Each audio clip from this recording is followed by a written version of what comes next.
Morning students, we are revising second unit, that is structure of atom.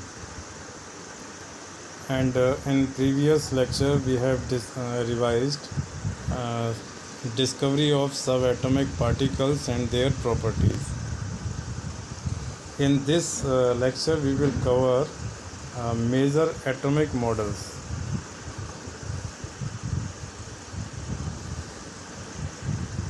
First of all, we will understand that how many atomic models we will study in this unit.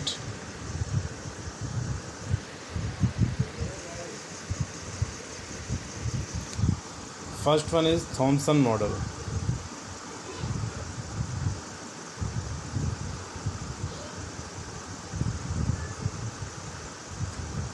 And the second one, Rutherford model.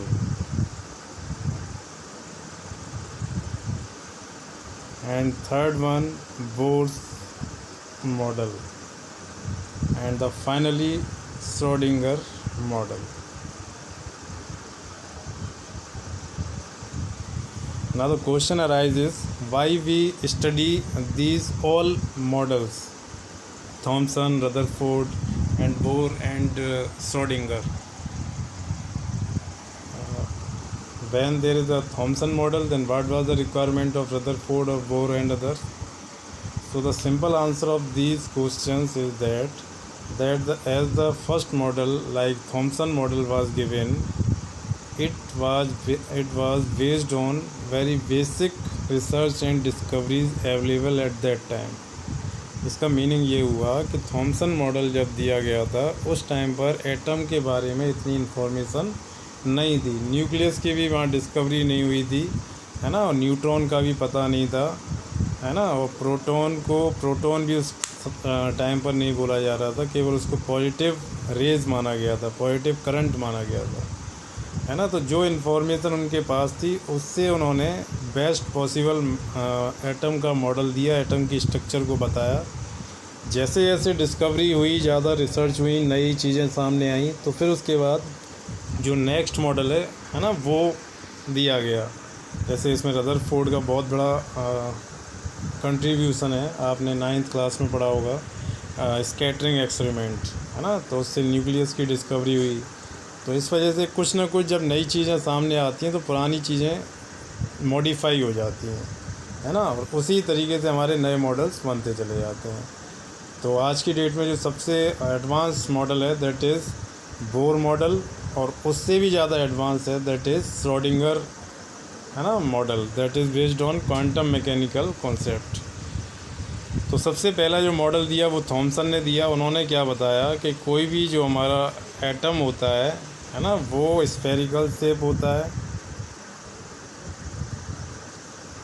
और tiny particle होता है, small होता है, और इसमें जैसे watermelon होता है उस तरीके से, है ना, ये होता है। कैसे?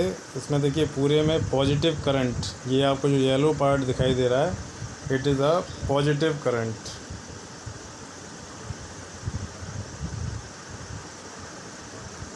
और इसके इन बिटवीन, है ना, इसके इन बिटवीन ये इस तरीके से जो आपको ग्रीन सा दिखाई दे रहा है ना, ये इलेक्ट्रॉन्स इसके अंदर क्या रहते हैं, एम्बेडेड रहते हैं। एम्बेडेड माने धसे हुए होना, एंट्रैप हो जाना, है ना। तो ये उनका मॉडल था थॉमसन का, क्योंकि इतनी इन्फॉर्मेशन उनके पास थी। देखिए मॉडल बनाने का मतलब क्या है, जैसे आप कोई डिश बनाते हैं, है ना, तो डिश बनाने के लिए आपको क्या है, जैसे आप वेजिटेबल बनाते हैं तो जो वेजिटेबल आपके पास अवेलेबल होगी उसी से ही तो आप बनाएंगे, है ना।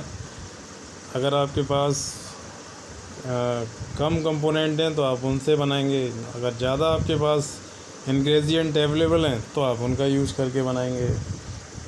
तो सब एटॉमिक पार्टिकल्स की डिस्कवरी हो गई, तो अब उनके पास जैसे जैसे होती गई उसी तरीके से उन्होंने उसको एटम में इंट्रोड्यूस करना स्टार्ट कर दिया। ये इनका मॉडल था। लेकिन अब देखिए इसका जो सबसे बड़ा लिमिटेशन या ड्रॉबैक था वो क्या था, that was the discovery of Rutherford nuclear model. Rutherford जो साइंटिस्ट थे, है ना, उन्होंने एक एक्सपेरिमेंट किया, है ना, और उसकी जो फाइंडिंग्स थी उन फाइंडिंग्स को थॉमसन मॉडल एक्सप्लेन नहीं कर सका। और दूसरी एक सबसे बड़ी बात आप सोचिए कि कोई हमारा एटम है ना, और उसमें पॉजिटिव करंट इस तरीके से स्कैटर्ड है थ्रू आउट, और उसके बीच में आपके इलेक्ट्रॉन्स हैं ऐसे, है ना, ये इलेक्ट्रॉन है आपके ब्लू जो आपको दिखाई दे रहे हैं। तो क्या ये पॉसिबल है कि किसी एटम में जहाँ चारों तरफ पॉजिटिव करंट है उसमें से हम इलेक्ट्रॉन्स को बाहर निकाल सकें, है ना? हम इलेक्ट्रॉन को बाहर नहीं निकाल सकते। और जब इलेक्ट्रॉन को बाहर नहीं निकाल सकते, क्यों नहीं निकाल सकते? क्योंकि पॉजिटिव करंट चारों ओर है, वो उसको अट्रैक्ट करेगा, बाहर जाने ही नहीं देगा, है ना। लेकिन हम जानते हैं एक प्रोसेस होती है आयोनाइजेशन, उसमें क्या होता है, इलेक्ट्रॉन्स हमारे बाहर जाते हैं। जब इलेक्ट्रॉन्स बाहर जाते हैं तो उससे क्या होता है, इलेक्ट्रॉन्स के बाहर जाने से, है ना, आयनाइजेशन की प्रोसेस होती है, हमें पता है ये एक्चुअल में होता है। लेकिन थॉमसन के मॉडल की को अगर हम ट्रू माने तो वहाँ से ये पॉसिबल नहीं दिखता है, ठीक है। तो इसके 2 मेजर ड्रॉबैक्स थे थॉमसन का, एक तो आयनाइजेशन को एक्सप्लेन नहीं कर सका, दूसरा रदरफोर्ड मॉडल को नहीं बता पाया। तो फिर हम इससे नेक्स्ट लेवल है, दैट इज़ रदरफोर्ड मॉडल। तो देखिए रदरफोर्ड जो है एक बहुत ग्रेट, हम साइंटिफिक अप्रोच वाला, है ना, उसे केमिस्ट या साइंटिस्ट कह सकते हैं, क्योंकि इन्होंने जो भी बात कही वो हवा में नहीं बोली, उन्होंने उसके पीछे एक एक्सपेरिमेंट डिज़ाइन किया, है ना, और हर बात को उन्होंने एक्सप्लेन किया कि वो जो एक्सपेरिमेंट डिज़ाइन किया उसमें सारी चीज़ें ली, वो क्यों ली, उनसे क्या होगा और उनसे क्या हुआ, क्या उन्होंने फाइंड किया, क्या, क्यों, कैसे, है ना, ये सारे क्वेश्चंस उन्होंने प्लान करके और एक बहुत ही एडवांस, हम जैसे कह सकते हैं, ऐसा एक्सपेरिमेंट डिज़ाइन किया, that is called alpha particle scattering experiment. क्या बोलेंगे उसे? अल्फ़ा पार्टिकल स्कैटरिंग एक्सपेरिमेंट, है ना। ये बहुत फेमस एक्सपेरिमेंट था उनके टाइम का। इसमें उन्होंने क्या किया, एक सोर्स लिया यहाँ पर, है ना, ये जो सोर्स है वो किसका है, जिससे अल्फ़ा पार्टिकल्स निकले हैं। तो देखिए कुछ ऐसे सब्सटेंस होते हैं जो रेडियो एक्टिविटी शो करते हैं, यानी अल्फ़ा, बीटा, गामा, उसमें से छोटे छोटे पार्टिकल्स एमिट होते हैं, और जब स्मॉल पार्टिकल्स एमिट होते हैं तो वो जो हमारा एटम है वो डिग्रेड हो जाता है ना। डिग्रेड होने की वजह से वो स्टेबिलिटी गेन करता है। जितने भी हैवी न्यूक्लियस होते हैं 83 एटॉमिक नंबर के बाद के, वो इन पार्टिकल्स को एमिट करते हैं। तो ऐसे ही उन्होंने एक पार्टिकल लिया, है ना, जो कि क्या करे, अल्फ़ा पार्टिकल्स एमिट करे। अल्फ़ा पार्टिकल्स हमारे क्या होते हैं, ये हमारे हीलियम न्यूक्लियस होते हैं। जो हीलियम है, हीलियम के अंदर क्या क्या होता है, 2 इलेक्ट्रॉन, 2 प्रोटॉन, 2 न्यूट्रॉन, है ना। लेकिन हम क्या बोल रहे हैं, हीलियम न्यूक्लियस बोल रहे हैं। तो न्यूक्लियस मीन्स क्या हुआ, प्रोटॉन एंड न्यूट्रॉन, यानी उसमें इलेक्ट्रॉन्स नहीं होंगे, ठीक है। तो अल्फ़ा पार्टिकल्स हमारे क्या हो गए, 2 प्रोटॉन और 2 न्यूट्रॉन, है ना। ये अल्फ़ा पार्टिकल यहाँ से एमिट हुए। ये अल्फ़ा पार्टिकल्स जब ये आउट होंगे तो इसको इन्होंने क्या किया, इसके चारों ओर एक लेड सल्फाइड की एक प्लेट लगा दी, है ना, जिससे क्या होगा कि अल्फ़ा पार्टिकल्स एनवायरनमेंट में न जाएं, क्योंकि ये काफ़ी डेंजरस होते हैं और कैंसरस होते हैं।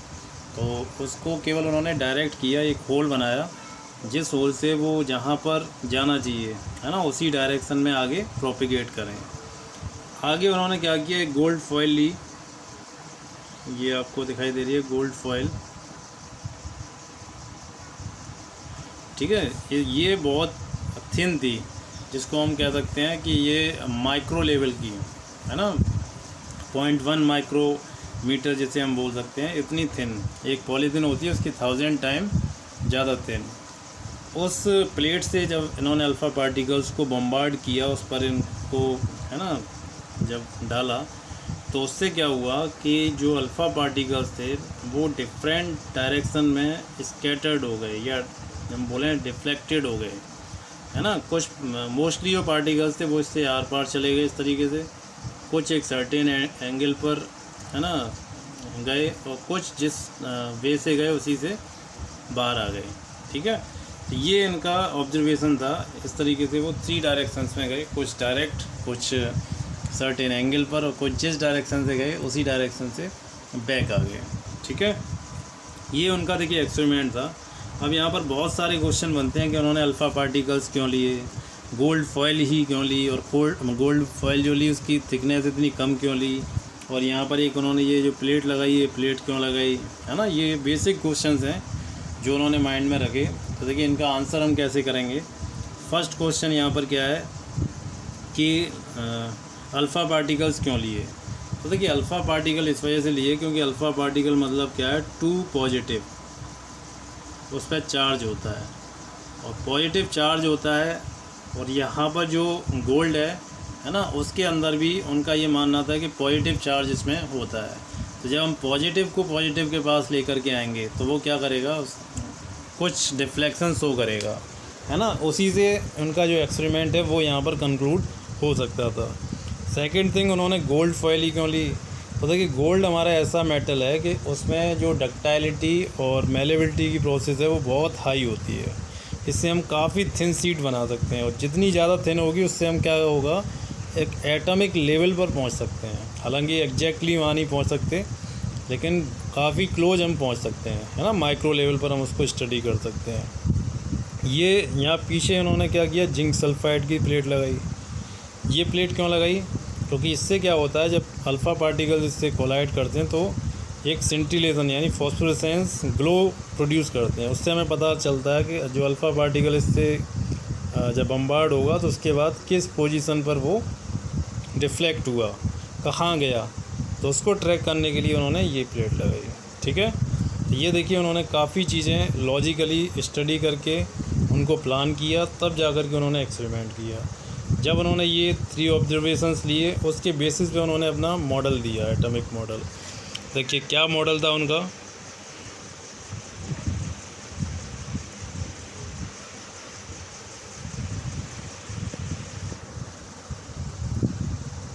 all the positive charge and most of the mass of the atom are concentrated in extremely small region called nucleus।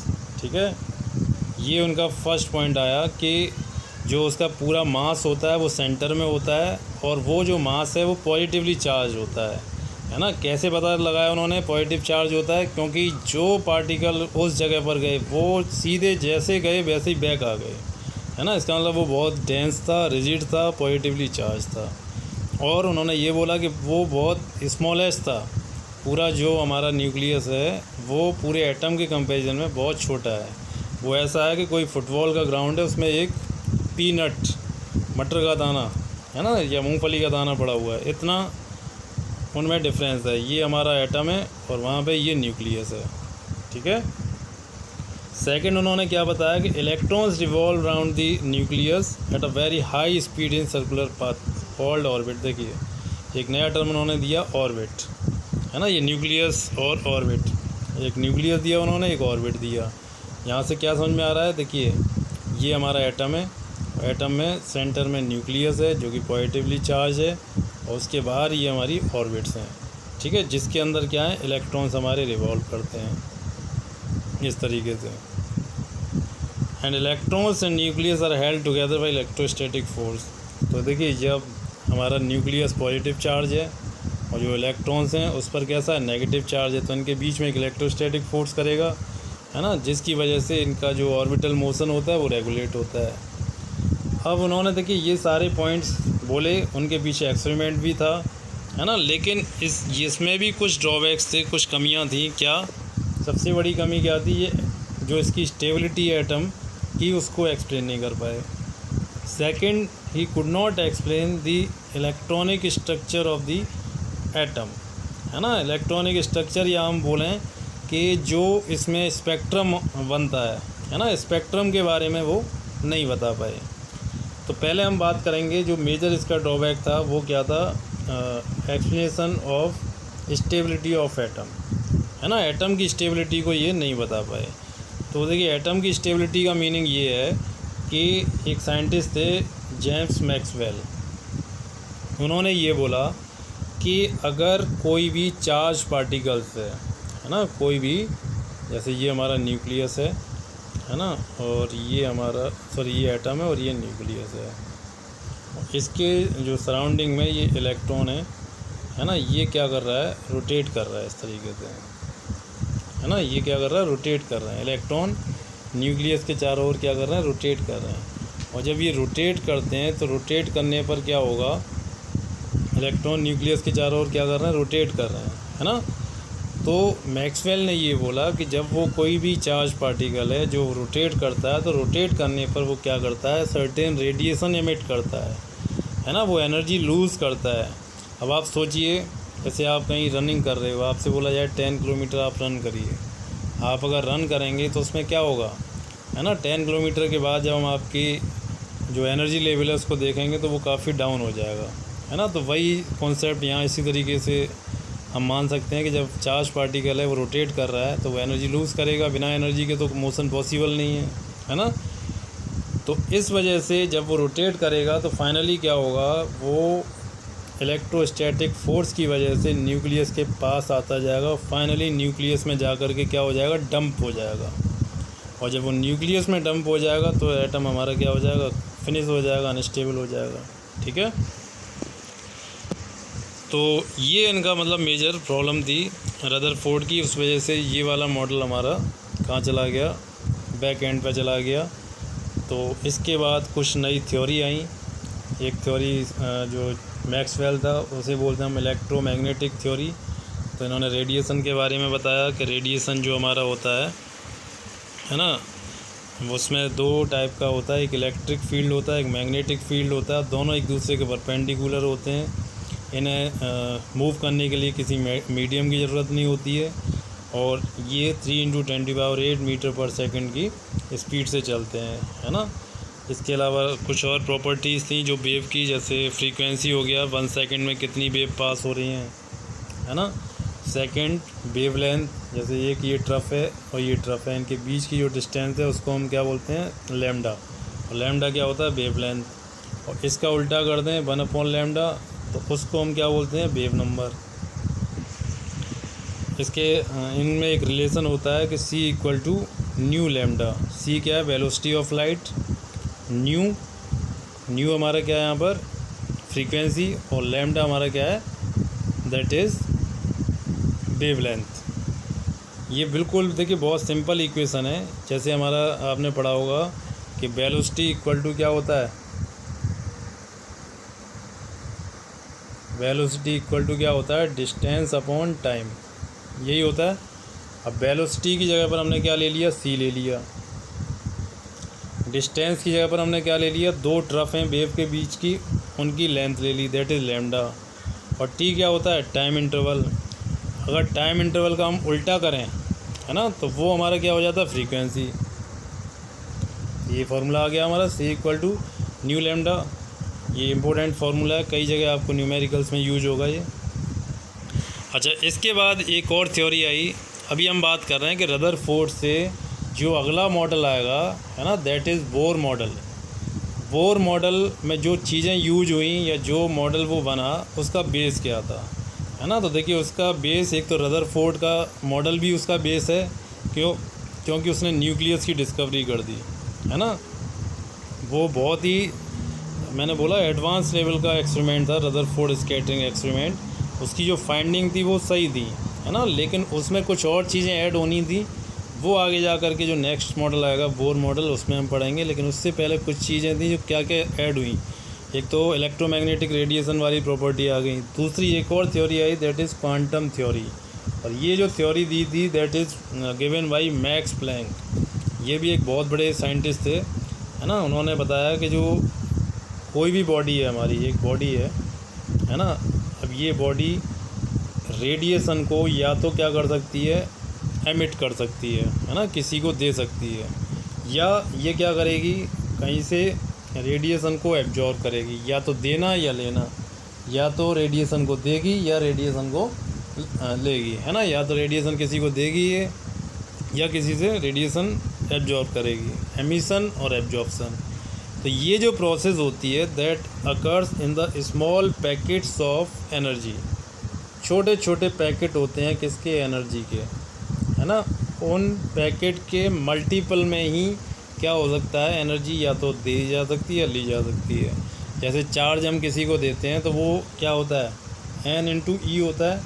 और ई क्या है, इलेक्ट्रॉन का चार्ज। इसके मल्टीपल में ही हम दे सकते हैं या ले सकते हैं। ऐसे ही उन्होंने बताया कि ये भी एक फोटोन एनर्जी होती है ना, जिसको हम क्या बोलते हैं, एच न्यू। इसके मल्टीपल तो क्या हो जाएगा, n h nu. N equal to क्या हो गया, 1 2 3 4 5 ऐसे, है ना। इसके मल्टीपल में हम क्या कर सकते हैं, उसको दे सकते हैं। ये उन्होंने प्लैंक ने दिया। तो इससे क्या हुआ कि जो पार्टिकल नेचर है इलेक्ट्रोमैग्नेटिक रेडिएशन, उसको हम एक्सप्लेन कर सकते हैं, है ना। पार्टिकल नेचर का मतलब क्या हो गया, कुछ प्रॉपर्टीज़ हैं जैसे डिफ्रैक्शन हो गया, इंटरफ्रेंस हो गया, इनको हम वेव नेचर से एक्सप्लेन करते हैं।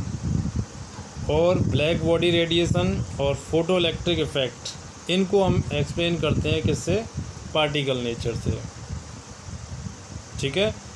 लेकिन ऐसा नहीं है कि हम दोनों को या तो ये माने कि पार्टिकल नेचर है या ये माने वेव नेचर है। पार्टिकल नेचर मानते हुए हम 1 2 3 4 इन 4 प्रॉपर्टीज़ को एक्सप्लेन नहीं कर सकते। ऐसे ही अगर हम इसको वेव नेचर माने तो उससे अगर हम ये चारों प्रॉपर्टी को एक्सप्लेन करना चाहें तो नहीं कर सकते, है ना। तो यहाँ पर क्या हुआ कि ये जो 2 प्रॉपर्टीज़ हैं, इनको हम वेव के बेसिस पर एक्सप्लेन कर सकते हैं और इन 2 को पार्टिकल्स के बेसिस पर। तो जो वेव वाली प्रॉपर्टी है वो किसने दी, इलेक्ट्रोमैग्नेटिक रेडिएशन जो मैक्सवेल ने डेवलप की। और जो पार्टिकल नेचर वाली है वो किसने दी, मैक्स प्लैंक ने, ठीक है। इनका ये फार्मूला चलता है। और जो मैक्स प्लैंक है उनका फार्मूला है E equal to h nu, ये वाला, ठीक है।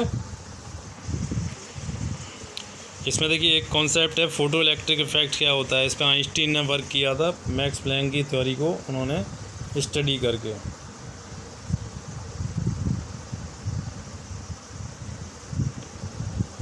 फ़ोटो इलेक्ट्रिक इफेक्ट का मीनिंग क्या होता है वो आप समझिए पहले। जैसे हमारा कोई ये मेटल की प्लेट है,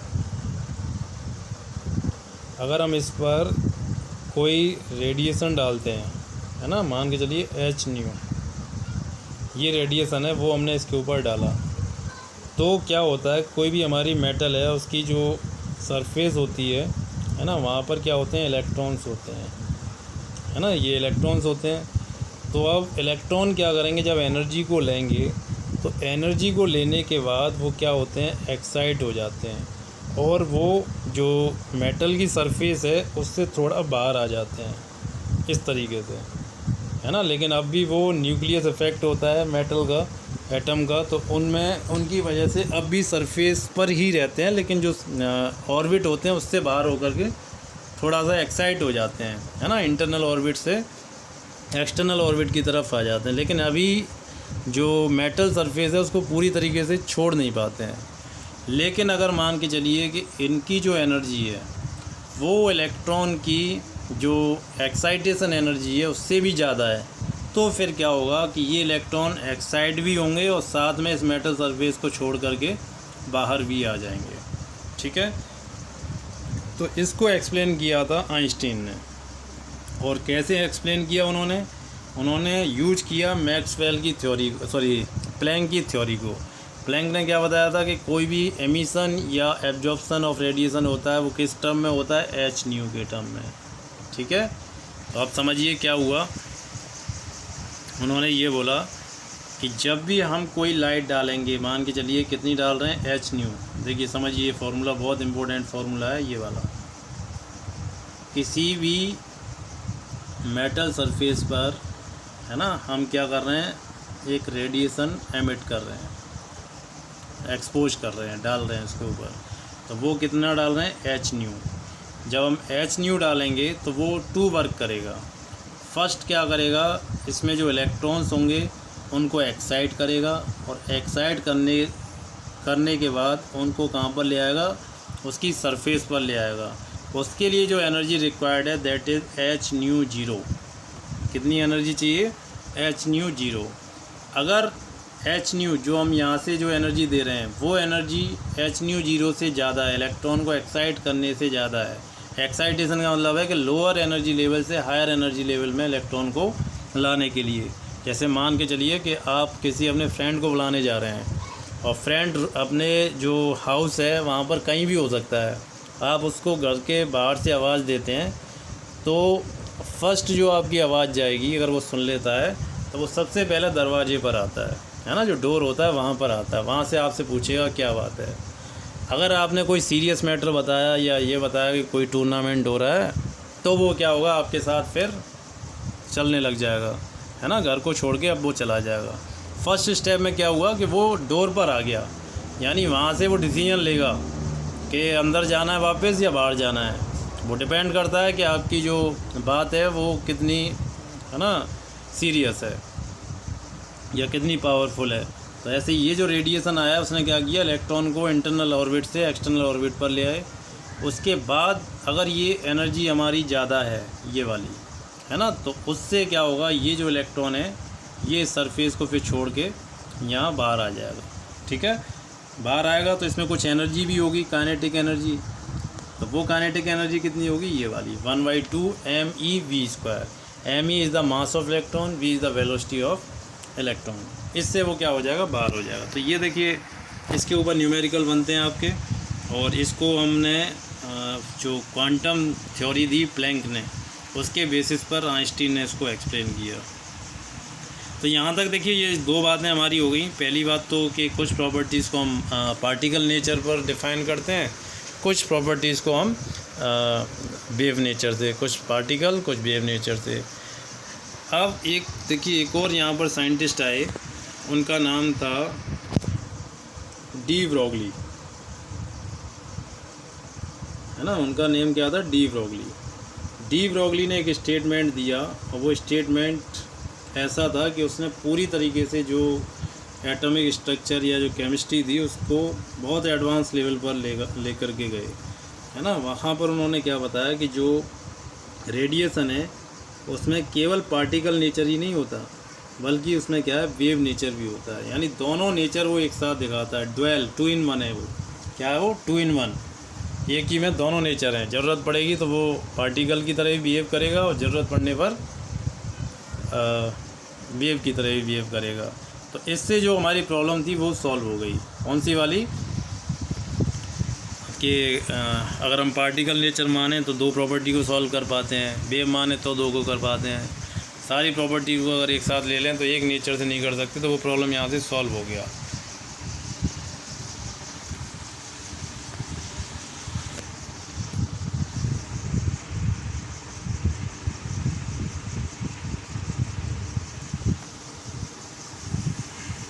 देखिए इसके लिए उन्होंने एक ये फार्मूला ट्राई किया, डी ब्रोगली ने। ये फार्मूला हमारा क्या था, लैम्डा =H/mv, है ना। ये कैसे आया, देखिए आइंस्टीन ने जो फार्मूला दिया था वो क्या दिया था, E = mc²।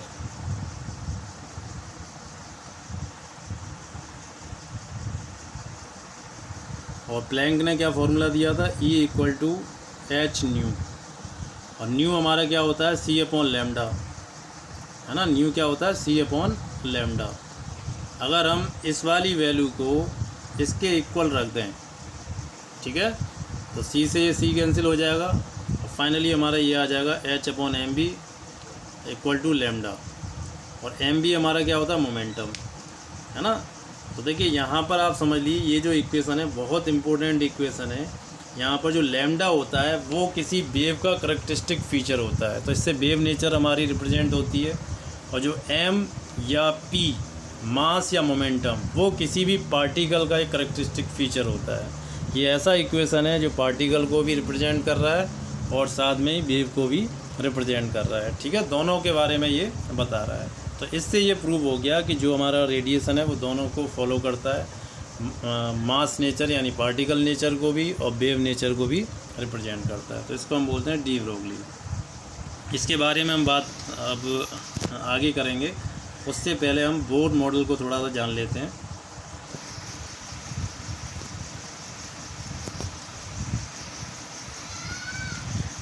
देखिए बोर थे, बोर ने जो सारी चीज़ों को उन्होंने स्टडी किया।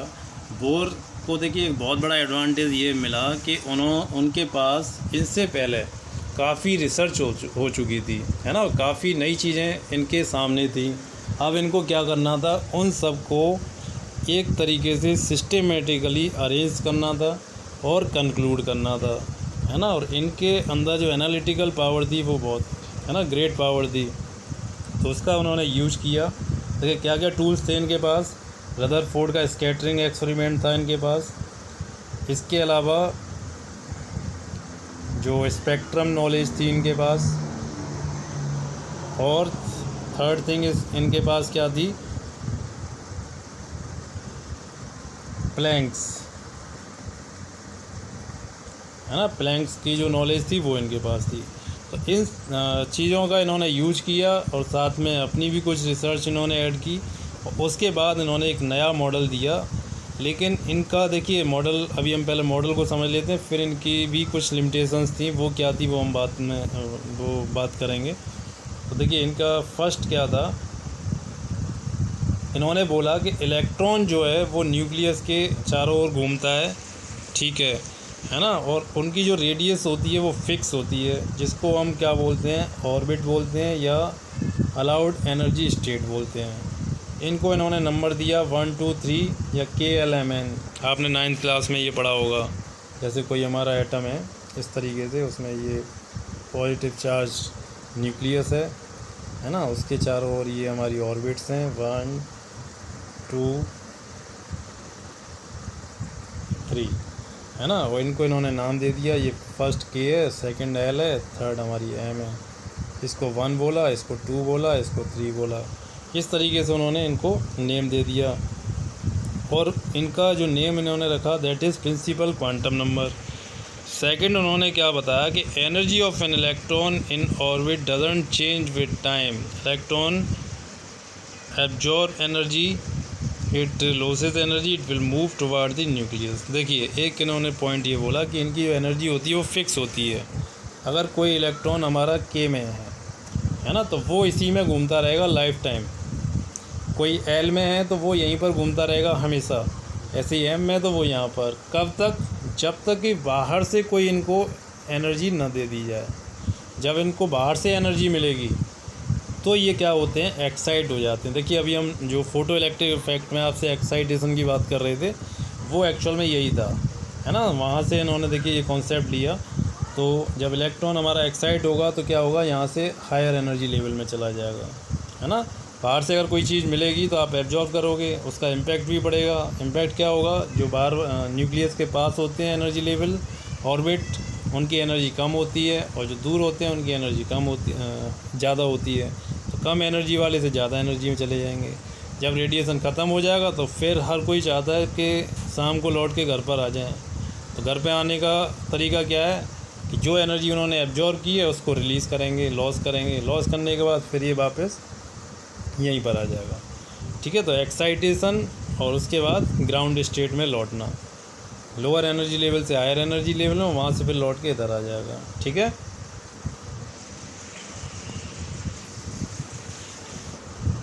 अच्छा, एक इन्होंने बताया कि जो अभी तक हमने 2 मॉडल्स पढ़े थे। पहला मॉडल था हमारा थॉमसन मॉडल, दूसरा रदरफोर्ड। इन दोनों में एक कमी थी कि इन्होंने कोई क्वांटिफाई नहीं किया चीज़ों को। इन्होंने ये तो बोल दिया रदरफोर्ड ने कि न्यूक्लियस बहुत छोटा होता है ना। अब उसकी रेडियस वगैरह कैसे कैलकुलेट करेंगे, तो वो वर्क किसने किया, बोर ने।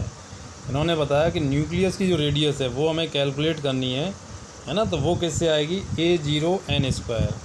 ये न्यूक्लियस की भी और जो ऑर्बिट होती है उसके चारों ओर, उसकी भी हम कैलकुलेट कर सकते हैं। n यहाँ पर क्या है, n हमारा प्रिंसिपल क्वांटम नंबर है ना। जैसे K है तो 1 हो जाएगा, L है तो 2 हो जाएगा, M है तो 3 हो जाएगा। और जो A0 ये किसके लिए, हाइड्रोजन की फर्स्ट सेल के लिए। सेकंड उन्होंने एनर्जी लेवल के लिए एक फार्मूला दिया कि En, जैसे जो हमारी एनर्जी है ना, तो उसकी एनर्जी कितनी होगी, तो -RH 1/n²। RH हमारा रिडवर्क कांस्टेंट है। रिडवर्क साइंटिस्ट थे, उन्हें रिस्पेक्ट ऑनर देने के लिए, है ना, ये वैल्यू आ गई। इसकी वैल्यू होती है -2.18 × 10⁻18। याद करने का बड़ा सिंपल सा फंडा है कि 2.18 और 10⁻18, यानी पॉइंट में भी 18 है और पावर में भी -18 है, ठीक है। यहाँ वैल्यू हम रख देंगे। अच्छा, एक पॉइंट और इन्होंने बताया कि अगर हमें उनके बीच की वेलोसिटी पता करनी है इलेक्ट्रॉन की, तो इससे निकाल सकते हैं, ΔE/h। h यहाँ पर क्या है, प्लैंक कांस्टेंट, प्लैंक ने कौन सा फॉर्मूला दिया था, E equal to h nu, तो एच यहाँ पर क्या है, प्लैंक कांस्टेंट है। अच्छा, एक पॉइंट उन्होंने ये बताया कि angular momentum of electron is integral multiple of upon H upon 2 पाई।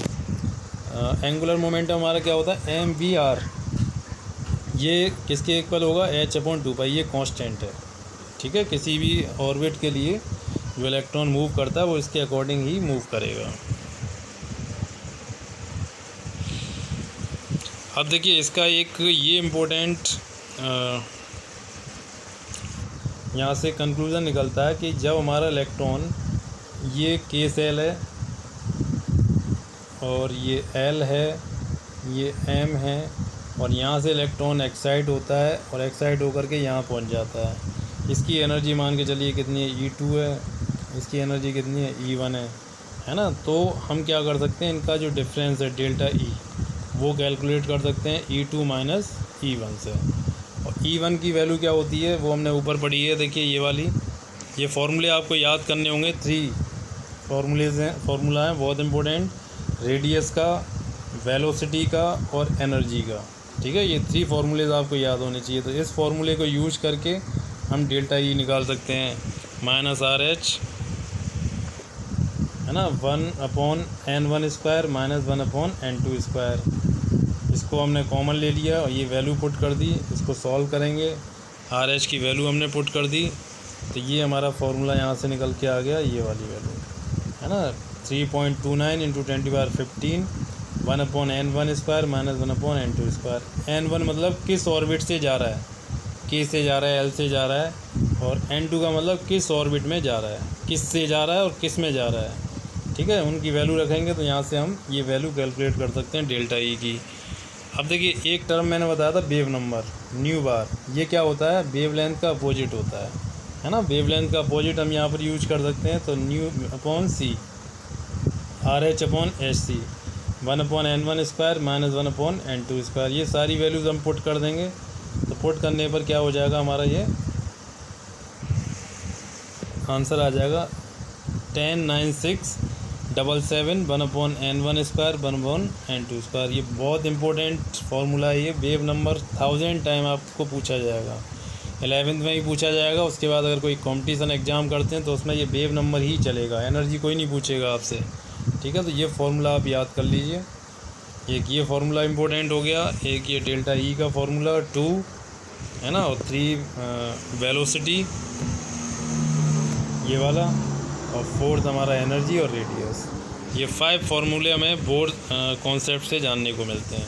तो बोर से देखिए एक सबसे बड़ी बात उन्होंने क्या बताया, जैसे रदरफोर्ड में बोला था कि एटम हमारा स्टेबल नहीं हो सकता क्योंकि इलेक्ट्रॉन एनर्जी लूज़ करते हैं तो वो न्यूक्लियस में गिर जाते हैं।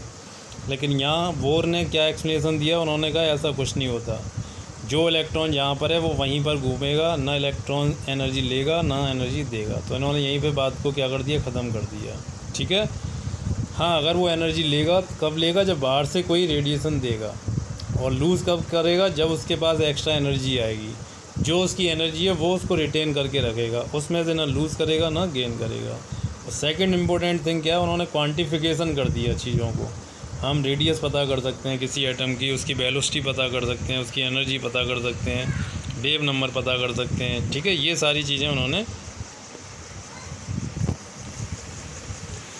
अब देखिए इसकी जो लिमिटेशन है बोर मॉडल की, वो आप समझ लीजिए। फर्स्ट लिमिटेशन उनकी क्या थी कि ये हाइड्रोजन तक ही सीमित रह गए, है ना, ये लिमिटेड हो गए कहाँ तक, हाइड्रोजन तक। केवल हाइड्रोजन को ही इन्होंने स्टडी किया।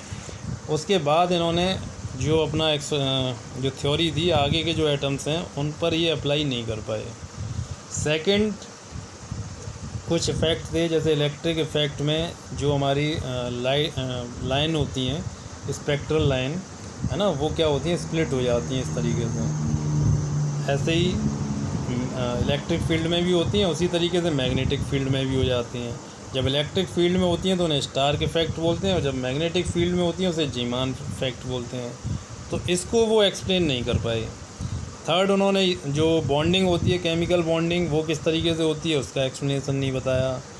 और did not consider the wave character of matter and Heisenberg uncertainty. देखिए एक और बात आ गई अभी हमने जो बताया था आपको डी ब्रोगली इक्वेशन कि वेव और पार्टिकल दोनों नेचर होते हैं, तो इन्होंने पार्टिकल नेचर को तो कंसीडर कर लिया लेकिन वेव नेचर को नहीं कंसीडर किया, तो इसको डी ब्रोगली वाला।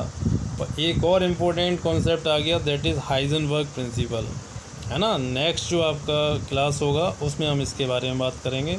उसी के बेसिस पर सबसे जो एडवांस लेवल का जो आएगा श्रोडिंगर वेव मैकेनिकल ट्रीटमेंट, उसके बारे में हम बात करेंगे। यहाँ तक आप रेफरेंस से तैयार करिए, कहीं भी कोई भी डाउट आए, है ना, कोई चीज़ नहीं समझ में आए तो प्लीज़ आस्क। Thank you.